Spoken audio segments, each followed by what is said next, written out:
Going on to my feeling about the preseason, I talked about my feeling about training camp, but preseason's a little bit different because my opinion personally has changed as I've been a fan, as I've developed into a fan, as I've developed into an adult.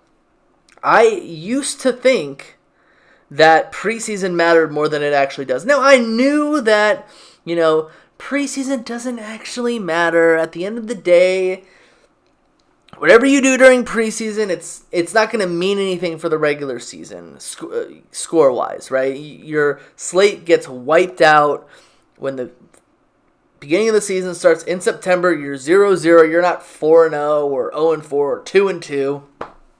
A lot of people, however, differ about how they feel about preseason. My favorite one is when people are like, when their team is winning and their team is doing well in preseason, they're like, oh, we're going to be great this year, Super Bowls.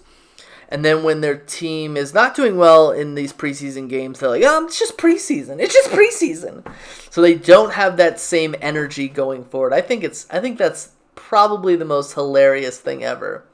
That they just kind of like turn on their heads. Like, oh, it's just preseason if their team isn't doing well. I know that specific teams do certain things. Certain coaches do certain things. Like, obviously during the Peyton Manning, Tom Brady era, they wouldn't play as much. I remember specifically, like, the Colts would always have like a really bad backup quarterback like Jim Sorgi or Curtis Painter as a backup to Peyton Manning. So that they would always play during the preseason, and the Colts would always lose preseason games because it just didn't matter. Peyton Manning would rarely ever play. And you have the Baltimore Ravens, who have won 17 consecutive preseason games. So certain coaches, they do vanilla stuff. They don't do vanilla stuff. They show you what they're going to do during the season. They'll show you their regular scheme. Defenses blitz. Sometimes they don't. Sometimes they show, again, a vanilla offense. So different coaches do different things. They bench specific players. So you're not going to get that real game experience, but it's as close to a real game experience as it can get. It matters more than training camp does. So if your players are playing well during training camp, but they're not doing anything during preseason, then you know that maybe they're not going to be so good. Maybe they're just a camp body. Maybe they're just a nice feel-good story. In my opinion on preseason has changed recently. I think it was 2015 was when I really started being a certain way about preseason. Thinking, okay, it definitely doesn't matter. Because I used to be one of those people who thought to themselves, well, you know what? If you play well, if your team plays well, if your number ones play well in like the first quarter, the first half, you're going to be good. You're going to be fine, right?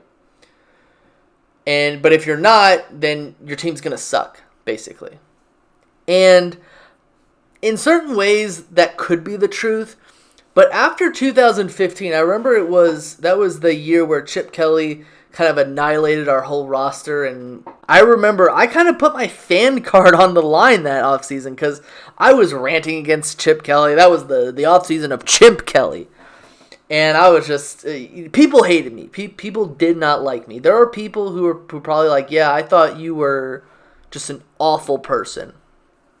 And, I totally understand. I don't act like that anymore. There's a reason why I've kind of toned it down because that took a lot out of me. But I remember we went 3-1 during that preseason. Some could say we won the preseason championship, which is the award that one of the poverty franchises that haven't won a Super Bowl get every time they do well in the preseason. But I remember they did well against the Ravens in the second week.